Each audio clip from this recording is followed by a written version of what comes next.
نحمده ونصلي على رسوله الكريم أما بعد فأعوذ بالله من الشيطان الرجيم هنالك دعا زكريا ربه قال رب هب لي من لدنك ذرية طيبة إنك سميع الدعاء۔ ہر قسم کی حمد و ثنا اللہ رب العالمین کے لیے ہے، اور درود و سلام ہو امام الاولین والآخرین خاتم النبیین جناب محمد الرسول اللہ صلی اللہ علیہ وسلم کی ذات اقدس پر۔ قرآن کریم کی سورہ آل عمران میں اللہ رب العالمین نے سیدنا زکریا علیہ السلام کا تذکرہ کیا ہے اور ان کی دعا کو بیان کیا ہے۔ اس دعا میں بہت سی حکمتیں ہیں، اور ان حکمتوں کو سمجھنے سے پہلے یہ بات سمجھ لینا ضروری ہے کہ وہ دعا کس موقع پر بیان کی جا رہی ہے اور اللہ تعالیٰ کس ضمن میں اس کو ذکر کر رہا ہے۔ اللہ تعالیٰ فرماتا ہے اذ قالت امرأة عمران رب انی نذرت لک ما فی بطنی محررا فتقبل منی۔ جب سیدنا عمران کی زوجہ نے اللہ سے دعا کی تھی کہ اللہ جب میرے ہاں اولاد ہو جائے گی تو میں وہ تیرے لیے وقف کر دوں گی، یعنی اس دور کی جو مسجد تھی، جو عبادت گاہ تھی، تو ان کا خیال یہ تھا کہ میرے ہاں لڑکا ہوگا تو میں مسجد کی خدمت کے لیے وقف کر دوں گی، اور اللہ سے کہنے لگی فتقبل منی، میری طرف سے وہ قبول کر لے، انک انت السمیع العلیم، تو ہی بے شک سننے والا اور بہت علم والا ہے۔ فلما وضعتها قالت رب انی وضعتها انثی، جب ان کے ہاں ولادت ہوئی تو ولادت میں بیٹے کے بجائے بیٹی پیدا ہوئی، جن کا نام سیدہ مریم علیہ السلام ہے۔ تو کہنے لگی واللہ اعلم بما وضعت ولیس الذکر کالانثی، اللہ بہتر جانتا ہے جو ان کے ہاں ولادت ہوئی ہے اس کی بیٹی دینے میں کیا حکمتیں ہیں، وہ رب ہی جانتا ہے۔ لیکن کہنے لگی ولیس الذکر کالانثی، بیٹا جس طرح خدمت کر سکتا ہے جم کر، وہ کیفیت بیٹی میں شاید نہ ہو، وہ نازک ہوتی ہے، وہ اس طرح مسجد کی اس عبادت خانے کی خدمت نہ کر سکے جس طرح لڑکا کر سکتا ہے۔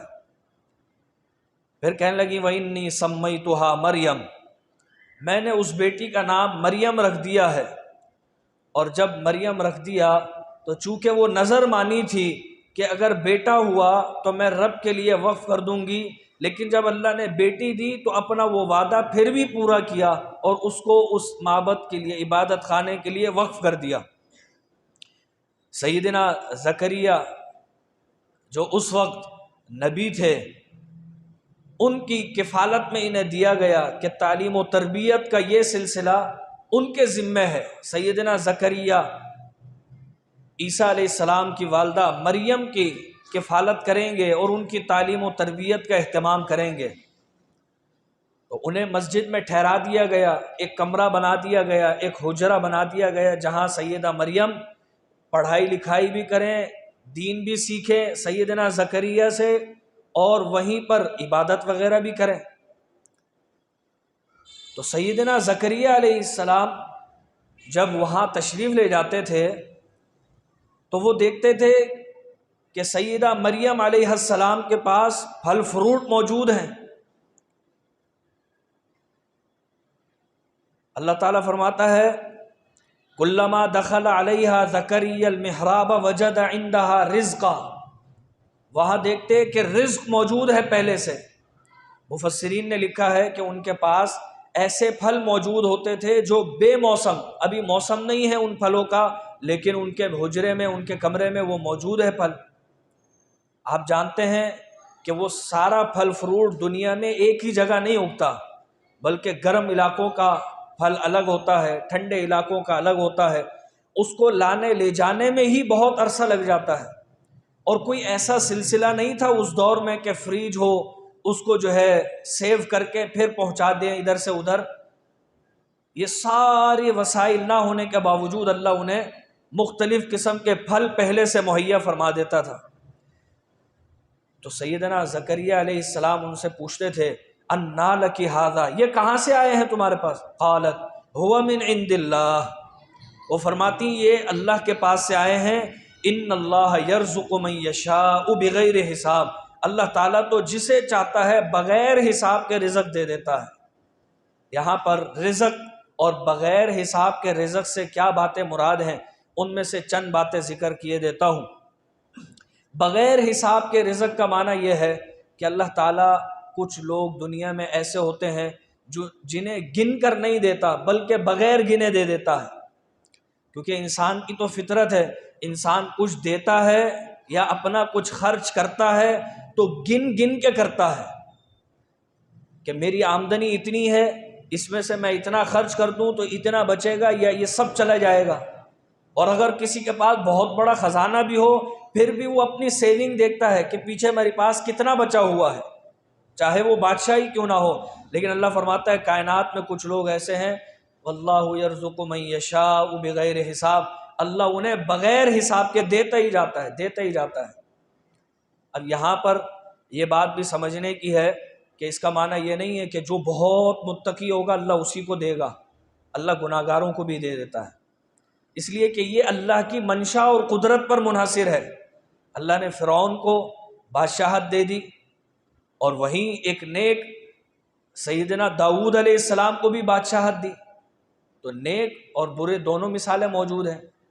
ہمیں برے لوگوں کی مثالیں بھی ملتی ہیں کہ انہیں دربدر ہونا پڑا، اور انبیاء علیہ السلام کے واقعے بھی موجود ہیں کہ خود پیارے نبی علیہ السلام کو اپنا علاقہ مکہ چھوڑنا پڑا، سیدنا ابراہیم کو ان کے گھر سے نکال دیا گیا۔ تو اس کا معنی یہ نہیں ہے کہ اگر کسی پر آزمائش آ گئے تو نعوذ باللہ ہم کہیں یہ گناہگار آدمی ہے اس لیے اللہ نے اس کے اوپر آزمائشیں بھیجی ہیں، بلکہ اللہ کی آزمائش اللہ جس طرح چاہتا ہے جس پر ڈالتا ہے۔ کسی کو دے دیا تو دینے کا مطلب یہ نہیں کہ رب اس سے بہت خوش ہے اس لیے نواز رہا ہے، بلکہ اللہ نے اس کو دے کر آزمایا ہے، اس کی بھی آزمائش ہو رہی ہے۔ اور جس کے پاس نہیں ہے، جس کو اللہ نے عطا نہیں کیا اس لیول پر، اس کی بھی آزمائش ہے، اس کا بھی امتحان ہے۔ تو یہ ناراضگی کا وہ نہیں ہے عنصر اس میں کہ اللہ ناراض ہے تو پھر کچھ نہیں دیتا اور اللہ راضی ہے تو سب کچھ دیتا ہے، بلکہ یہ اللہ کی حکمت کے تقاضے ہیں۔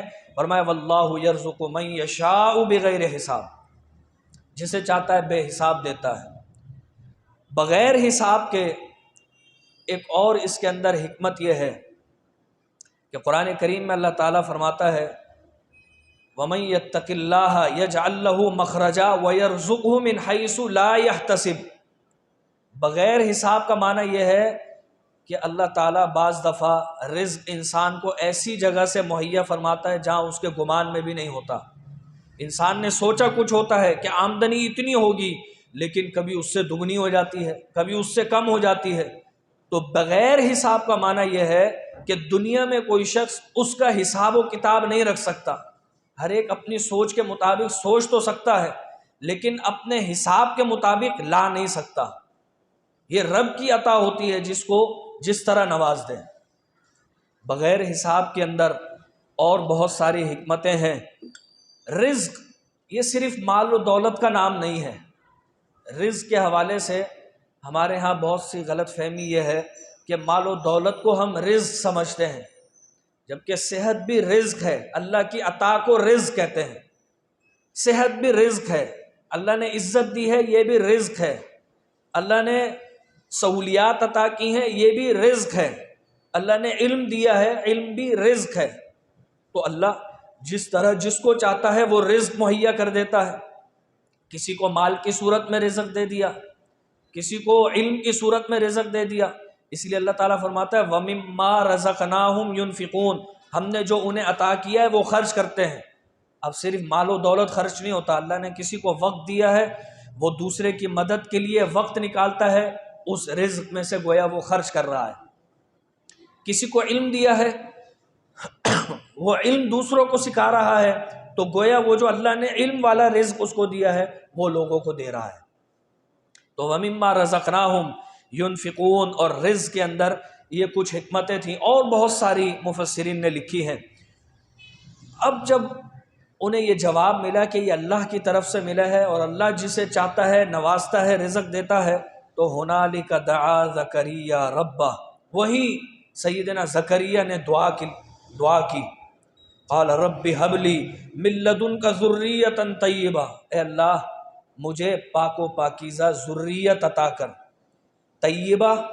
طیبہ کے اندر دونوں مفہوم ہیں، ایک تو جسمانی اعتبار سے پاک صاف ہو بیماریوں سے، اور روحانی اعتبار سے بھی گناہوں سے پاک ہو، یعنی ایسا نہ ہو نافرمان قسم کا ہو، الٹا وہ وبال بن جائے والدین پر۔ تو انہوں نے دعا کی من لدنک ذریۃ طیبہ، یہ بہت اہم دعا ہے۔ جو بے اولاد ہیں یا جن کی اولاد ہے وہ دونوں یہ دعا پڑھیں، بے اولادوں کو اللہ اس دعا کے پڑھنے سے اولاد عطا فرماتا ہے، اور جن کو اولاد دی ہے اللہ ان کی اولاد کو نیک فرماتا ہے۔ اب یہ زکریا علیہ السلام یہ اس وقت دعا کر رہے ہیں جب بظاہر اسباب موجود نہیں ہیں۔ خود وہ سورہ مریم میں ان کا ذکر آتا ہے کہ انہوں نے فرمایا تھا کہ میرے بڑھاپے کی کیفیت یہ ہے کہ میرے بال سارے سفید ہو چکے ہیں، واشتعل الرأس شیبا ولم اکن بدعائک رب شقیا، لیکن اللہ تعالیٰ مجھے معلوم ہے کہ تو دعا کو قبول فرماتا ہے، کبھی بھی ایسا نہیں ہوا کہ تو نے مجھے نامراد لوٹایا ہو۔ شقی کہتے ہیں بدبخت کو، نامراد کو۔ تو وہ فرماتے ہیں اللہ میں نے جب بھی تجھ سے مانگا ہے تو نے مجھے نامراد نہیں لوٹایا۔ اب آپ اندازہ کریں کہ سیدنا زکریہ کن حالات میں دعا کر رہے ہیں اور ان کی دعا کب قبول ہو رہی ہے۔ حالات ایسے ہیں کہ ان کی اہلیہ اولاد جننے کے قابل نہیں ہے۔ وامرأتی عاقر، خود کہہ رہے ہیں کہ اللہ میری بیوی بانجھ ہے، لیکن اس کے باوجود رب سے ایک یقین، ایک امید تھی، کیونکہ رب سننے والا ہے۔ یہاں پر ہونا تو یوں چاہیے تھا کہ زکریہ علیہ السلام پھلوں کو دیکھ رہے ہیں تو فوراً دعا کرتے اللہ مجھے بھی پھل دے۔ جس طرح ہم کسی کی گاڑی دیکھ لیں تو فوراً دل میں چاہت ہوتی ہے یار یہ گاڑی اللہ ہمیں بھی دے دے، کسی کی کوئی آسائش دیکھیں تو وہی چاہیے ہوتی ہے۔ لیکن اس دعا کے ذریعے ہمیں یہ سمجھا دیا کہ ہمیں وہ مانگنا چاہیے جس کو ہم ڈیزرو کرتے ہیں، جو ہماری ضرورت ہے، جو ہمیں ملنا چاہیے، اور جو رب کی حکمتیں ہوں گی پھر رب وہ عطا کر دے گا۔ تو انہوں نے وہی چیز نہیں مانگی بلکہ جس چیز کی ضرورت تھی، اولاد کی ضرورت تھی، اور اولاد بھی اس لیے چاہیے تھی کہ ان کی دعا کے اندر آتا ہے کہ اللہ تعالیٰ میری بیوی بانجھ ہو گئی ہے، مجھے اولاد اس لیے چاہیے تاکہ یہ تبلیغ کا سلسلہ، یہ نیک سلسلہ جاری رہے، اس لیے اولاد مانگی۔ وگرنہ بڑھاپے میں اولاد مانگنا، آج کل کے دور میں لوگ ہنسیں گے، کہیں گے بھائی کیا پتہ 2-4 سال بعد مر جاؤ پھر اولاد کون پالے گا۔ لیکن وہاں مقصد بہت عظیم تھا کہ وہ بہت برے لوگوں کے معاشرے میں تھے، وہ چاہتے تھے کہ میرے ہاں نیک اولاد ہو تاکہ یہ تبلیغ کا سلسلہ جاری رہے۔ تو اللہ تعالیٰ نے انہیں وہ عطا کیا۔ انک سمیع الدعاء، اللہ تعالیٰ سے وہ کہتے ہیں اللہ تو ہی دعاؤں کو سننے والا ہے۔ فنادتہ الملائکۃ وہو قائم یصلی فی المحراب، اللہ تعالیٰ نے اسی وقت فرشتے کے ذریعے آواز لگوائی اور وہ اپنے حجرے میں، اپنے محراب میں عبادت فرما رہے تھے۔ کیا خوشخبری سنوائی؟ ان اللہ یبشرک بیحییٰ، اللہ تعالیٰ آپ کو اولاد دے گا، اور اس اولاد کا نام بھی اللہ نے رکھ دیا ہے یحییٰ۔ سورہ مریم میں آتا ہے کہ یہ اللہ نے نام رکھا تھا، اسمہ یحییٰ لم نجعل لہ من قبل سمیہ، آج سے پہلے کسی کا یحییٰ نام نہیں ہے۔ اللہ تعالیٰ نے فرمایا یہ تمہارے بیٹے کا یونیک نام رکھا ہے، آج سے پہلے کسی کا یہ نام نہیں تھا۔ تو ایسا بیٹا دے دیا۔ اب جب بیٹا اس کی خوشخبری سن لی وہ کہنے لگا انا یکون لی غلام، ایک ناممکن جو ہمیں نظر آ رہا ہو وہ ہوتا ہوا نظر آئے تو ایک دم حیرت ہوتی ہے تھوڑی سی۔ خوشی تو ہوتی ہے کہ یہ کام ہو رہا ہے، لیکن حیرت بھی ہوتی ہے۔ تو کہنے لگے انا یکون لی غلام، اے اللہ میرے ہاں بچہ کیسے ہوگا، وقت بلغنی الکبر، میں تو بڑھاپے کو پہنچ گیا ہوں، وامرأتی آخر، میری بیوی بانجھ ہو گئی ہے۔ اللہ فرماتا ہے قال کذالک اللہ یفعل ما یشاء، اللہ تعالیٰ کی یہی منشا ہے کہ اللہ نے ایسے ہی تمہیں اولاد دینی ہے۔ تو یہاں پر دعا کی بہت ساری حکمتوں کے اندر یہ بات بھی سمجھا دی کہ دعا کی قبولیت کا کوئی بھی وقت ہو سکتا ہے۔ انسان رب سے مانگتا رہے، یہ نہ سوچے کہ مجھے ابھی ابھی چاہیے، ابھی ملنا چاہیے۔ رب دے دے تو اس کی عطا ہے، اس کی حکمت ہے، نہ دے تو دیر سویر ہو جائے گی۔ قرآن کریم میں بہت سے واقعات ہیں۔ ایک جگہ اولاد کے لیے ماں نے دعا کی، اللہ نے اولاد سے فوراً ملوا دیا۔ سیدنا موسیٰ علیہ السلام کا تذکرہ آتا ہے کہ ان کی والدہ نے جب فرعون کے ڈر سے انہیں پانی میں صندوق میں ڈال کر ڈال دیا تھا اور وہ صندوق فرعون کے محل تک پہنچ گیا تھا تو وہ گھبرا گئیں۔ رب سے جب دعا کی تو رب نے فوراً قبول کی وہ دعا، اور سیدنا موسیٰ کو دودھ پلانے کے لیے وہی مامور ہو گئیں۔ لیکن وہیں دوسری جگہ سیدنا یعقوب علیہ السلام اپنے کھوئے ہوئے بیٹے یوسف کے لیے دعائیں کر رہے ہیں، وہ بیٹا بچپن میں کھویا تھا اور جوانی کے بعد مل رہا ہے۔ تو یہ رب کی حکمتیں ہیں اس دعا میں، جہاں ہمیں یہ سمجھا دیا کہ اللہ بے اولادوں کو اس دعا کے پڑھنے سے اولاد دیتا ہے، جہاں یہ سمجھا دیا کہ اللہ تعالیٰ اولاد والوں کی اولاد کو نیک صالح بنا دیتا ہے، فرما بردار بنا دیتا ہے، وہیں یہ بھی سمجھا دیا کہ رب کی منشا اور قدرت جب ہوتی ہے، رب جب دعا کو قبول فرماتا ہے۔ تو اللہ تعالیٰ سے یہ دعا کرنی چاہیے، رب ھب لی من لدنک ذریۃ طیبہ انک سمیع الدعاء۔ اللہ تعالیٰ ہمیں ان دعاؤں کے کرنے کی توفیق دے۔ وآخر دعوانا ان الحمد للہ رب العالمین۔